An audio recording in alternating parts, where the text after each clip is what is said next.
अस्सलाम वालेकुम। वालेकुम सलाम। उम्मीद करे सो सारे यार दोस्त आप तंदुरुस्त फिट फाट हो माशाल्लाह पक्का चलता खड़े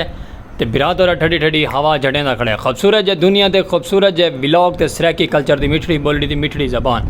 ते बिरात और माशाल्लाह आ गए यूट्यूब चैनल सलीम खोखियाला न्यू खूबसूरत जी अपडेट घेन के पाक विलेज लाइव के प्यारे प्यारे नज़ारे घेन के रेडी थी के लशपश थी के माशाल्लाह VIP खूबसूरत जब बन के चलते पे बाहर खोखे दे तुसा पे यूट्यूब चैनल सलीम खोखियाला ते हफ्ता करे सो लाइक सब्सक्राइब फॉलो तुम चार्टो करण जितने भी सारे यार दोस्त आप साढ़े चैनल नवे नवे साढ़ा चैनल सब्सक्राइब कर गए सन तो माशाल्लाह भी टाइम थी गया 8 तो 9 तो 10 के दौरान टाइम थी पे लेकिन टाइम का कोई कन्फर्म क्या नहीं कितना थी पे लेकिन रेडी थी गया से नाश्ता कर गिदा से पखा चलता करे ठंडी ठंडी हवा लेंदा पे तो साको वाल जनून आ गया असा विलॉग करके दे स्टार्ट खूबसूरत जिया सैकी कल्चर का चलते पे बाहर बाहर चल के तक खूबसूरत है प्यारे प्यारे नज़ारे दिखे सूँ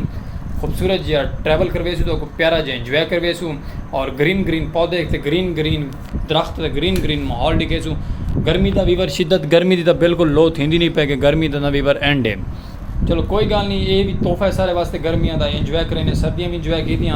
सर्दियों के धुंदा के खड़ के व्लॉग स्टार्ट की रखे अज गर्मी है तो कोई टेंशन नहीं गिनी व्लॉग भी स्टार्ट करने तो रावणा भी तुम साढ़े नाल है बाकी प्यार बारा हफ्ता भरा तो थी गया अस्सलाम वालेकुम जितने भी यार दोस्त आप साढ़े चैनल पर नवे नवे उन्होंने को लव यू थी गया ट्रक भर के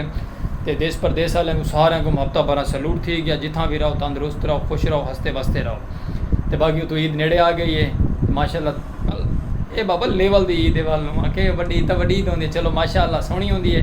तो बाकी रासो वीडियो स्किप ना करे सो वीडियो स्किप कर वैसे समझ नहीं लगनी कि फिर थोड़े स्पेशल पर्सन ने तो क्या स्टोरी सुनाइए तो क्या स्टोरी नहीं सुनाई तो बाकी रहो जुड़ो रहो नाल नाल तो माशाल्लाह सब्सक्राइब करना तो भूला ना करो और रिक्वेस्ट ये होंगी साड़ा फेसबुक पेज है सलीम खोखियाला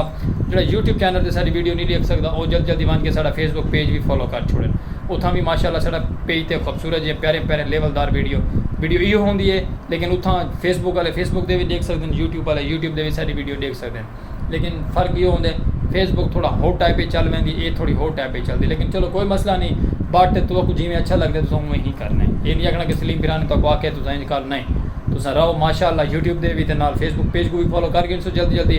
तो चलते हैं चल के बाहर तक करवे नहीं इंजॉय सामने 4 पे खड़ी है क्योंकि धुप की रोशनी तेज़ आती है भला अस 4 पे खड़ा के व्लॉग अपना स्टार्ट करके दे बाकी चलो बाहर चल के तो खूबसूरत जिया पखे की तरह ठंडी ठंडी हवा इंजॉय करवे नहीं रसो नाल वीडियो स्किप ना करे सो संगता भरा मोहब्बत भरा लव यू थी गया वीवर चलते पे से बाहर बाहर चलते चलते ना अब एक नवा सौदा दिखावा तो कल अस हमारा ही है सौदा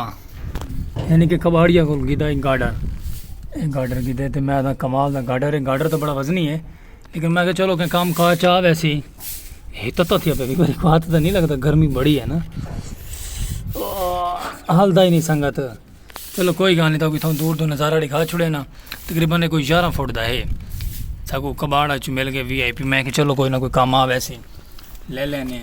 तो एक वाला अस ले लिए अल्लाह पर खैर तो एक वाल साढ़ा नाल वाकर भी है तो नाल गार्डर की दे तो गर्मी तो जोर दी बाहर गली खड़े से थे गर्मी की वजह तो करके मैं कि थोड़ा जहा सीन इंदा भी दिखा छोड़ो प्यारा जहा गार्डर का एक गार्डर है ये अस गिदे तकरीबन गेस्ट करके दसो कितने का गिदा उसी तो बाकी चलते हैं बाहर चलते पे बाहर चल के तो सीन दिखे प्यारा जहा रासो नाल नाल मुहब्बत वंडे सो वीडियो स्किप नहीं करनी फिर चलते हैं वो सामने खान साहब का पर्चा मी सपीटे लुटता पे PTI का चलो कोई गल नहीं चलो बाहर चलते हैं खूबसूरत है व्लॉग के नाल रासो नाल नाल वेलकम टू बैक वीवर आए हैं तो व्लॉग के दोबारा आ गए तो दोबारा आवन की साड़ी वैसे व्लॉग तो सारा बनता पे लेकिन ये चलो भाई लंघ गया ये सारी ट्रेन नवी पैंती पई ये वाली सारी 0 मीटर लश 10/10 अगली साइड से ना वो पट्टियाँ शट्टियाँ रिबन कट्टन वाला लगा हुआ मैं आता कि वीवर बस थोड़ा जहा व्लॉग स्टार्ट लेट किया है लेकिन ट्रेन गुजर के तले बाकी सारी न्यू पटड़ी पैंती पे दे पे ना और उम्मीद है कि तो ये नवा ही माहौल देखने को मिलसी आज नवी पटड़ी का पिछला छकड़ा जो वाला सी ना लास्ट बोगी तो उनका सीन चेक करवे कैसा लगता उत्ते वैदर गर्म है फुल तो माहौल प्रोटोकॉल गर्म है चलो कोई गल नहीं तो बाकी अज साढ़े नज़रों के सामने जिंदगी अस पहली दफ़ा अपने व्लॉग ना लोग गड्डियाँ घेना ने लोग कारां घेना ने लोग जहाज़ घेना ने नवे नवे तो अस माशाल्लाह ट्रेन घेना है साढ़े सराकी कल्चर के खूबसूरत जै सराकी सूबे के ट्रेन गाड़ी ये चेक करो ये बिल्कुल 0 मीटर वहदी पी ओ बैक साइड ते देखो थोड़ा मैं जूम करे ना ये ओ बैक साइड दे रिबन होंगे लुटते पे ने रिबन यानी कि कटाई कहती है ना वो हाली वहदे पैन तो पिछले साइड से टीटी भी माशाल्लाह निकल है। तो बाकी उम्मीद है कि तक अज का साड़ा छोटा जहा सरप्राइज़ पसंद आया उसी खूबसूरत जिहा। ट्रेन गुजर गई है तो रिबन भी लगी हुई है माशाल्लाह नाल। ते अल्लाह पाक में सब खूबसूरत जो विलॉग के कैप्चर करने का तौफीक देवे। तो बस असा विलॉग तो फ्रंट सीट वाला फ्रंट बोगी वाला माहौल नहीं दिखा सके। फ्रंट माहौल फ्रंट सीट फ्रंट वाला देखो ना, वो बड़ा VIP लेवलदार है। गुब्बारे शुब्बारे ते रिबन शिबन दे बड़े पट्टियां शट्टियां दे बड़ा माहौल लगा हुआ है।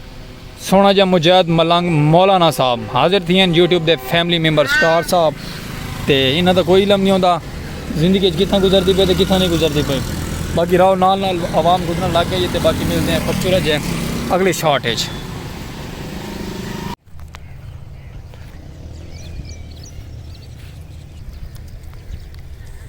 लाओ भी बार अगर आ गया से अपने कैबन तो थोड़ा दूर आया से सामने प्यारे प्यारे जानवर खड़े हैं चुगदे। ये माशाल्लाह कुछ कुर्बानी दे भी हैं तो कुछ अपने भी उन्होंने हैं जोड़े माशाल्लाह चुगेंदे वधन। अल्लाह पाक उन्होंने माल इजाफा फरमावे। अस बनाने वजह से अपना प्यारा प्यारा सराकी विलॉग सराकी कल्चर दे खूबसूरत जी सराकी मिठड़ी बोली तो अस प्रमोट करेंगे पैसे सराकी को। अस चले आए से अगां आके तक दिखेंदे पे सराकी जाए सराकी प्यारे प्यारे बकरियाँ तो खूबसूरत जी बकरियाँ न खूबसूरत जी प्यारियां प्यारियां बकरियां वाइट ब्लैक। मैं आता क्या बात है। मैं आता विवर के चस आती पई है। तो मौसम भी काफ़ी यानी कि चेंज थी गया ठंडा थी गया। अस विलॉग की तरफ आ गया से दोबारा। तो लेकिन अस आके विलॉग बनाओ अपना प्यारा जा खूबसूरत जी सजन बेली जितने भी सारे इंतजार है जिन्हें विलॉग दो। और इंशाल्लाह तक विलॉग पसंद आ सी साड़ा YouTube channel Salim Khokhiyala like subscribe तो कर छोड़ा करो। फिर थोड़ा स्पेशल पर्सन है तो दुआ ही कर सकते बाकी तो कुछ दे तो सकता नहीं। अल्लाह पाक ने साड़ी सुन की तो बिरावां नाल असां भी रासू इंशाल्लाह अल्लाह पाक के हुक्म नाल। बाकी ज़िंदगी बखैर रह वजो साढ़े नाल तो अस प्यारे प्यारे खूबसूरत जो रिव्यू चेक कर वेसू। इतना माशाल्लाह बकरियां चुगदियां खड़ी बकरियां तो बाद एक अगर प्यारी जी जगह है उतना चल के तो वो भी माहौल दिखे ने क्योंकि साकू तो बड़ा पसंद है वो माहौल। लेकिन अस बकरियां तो बाद अगर चलते हैं तो दिखे माहौल अगर किमें है। तो बाकी मैं तो अयड़ भी माशाल्लाह खूबसूरत जो लगता पाया उतों ट्रैवल करके अगर आ गए से ते और उम्मीद करे सू कि तो पसंद आ सी ये वाला नज़ारा खूबसूरत जी। एक वाक़ा मैं सराकी कल्चर के सूरजमुखी का बीज सूरजमुखी के बूटे तो फुल इन्हें चेक करो कि मैं कमाल है संगत बड़े बड़े फुल हैं तो VIP लेवलदार लगते पे। तले ज़मीन बन गई है खूबसूरत जी उत्ते उन्होंने पौधे बना लिए थे। पौधे बनाए नहीं उगाए गए हैं उगे हुए पौधे हैं तो खूबसूरत जो सूरज प्यारा जहा ग्रीन गैप थी पे ये खूबसूरत जहा फुल बड़ा प्यारा लगता पे। और मैं कि बड़ा लेवलदार ये नज़ारा जैं भी पिंडा डिठे तो साकू प्यारा जो कमेंट करके दसाए ताकू ये नज़ारा कैसा लगे सलीम खोखियाले दे विलॉग ते प्यारा जी हाँ। और मैं आता दूर शॉट चेक करो दूर का भी सीन प्यारा लगता है। ये खड़े हुए भी खूबसूरत लगते पे जो माशाल्लाह बताऊँ बीजे पैन बताऊँ पता नहीं भाई लगे हो कि नहीं लगे। चलो कोई गल नहीं अस उतू प्यारा प्यारा सीन दिखा देने तक खूबसूरत जी हाँ। तो बाकी मैं आता विलॉग वीवर थी सी अज तक दिलचस्प तो मज़ा आसी तेरा सो नाल वीडियो स्किप नहीं करनी क्योंकि अस अपनी तरफ फुल कोशिश करें तो प्यारा खूबसूरत जो विलॉग रीता करो। बाकी कोई गलती कुताई थी वही रहे तो साकू कर छोड़ा करो माफ़ तो माजरत क्योंकि साल इसे नवे जिस दिन उस्ताद बन वैसे तो ना मिल सो और 150 इजाजत खूबसूरत।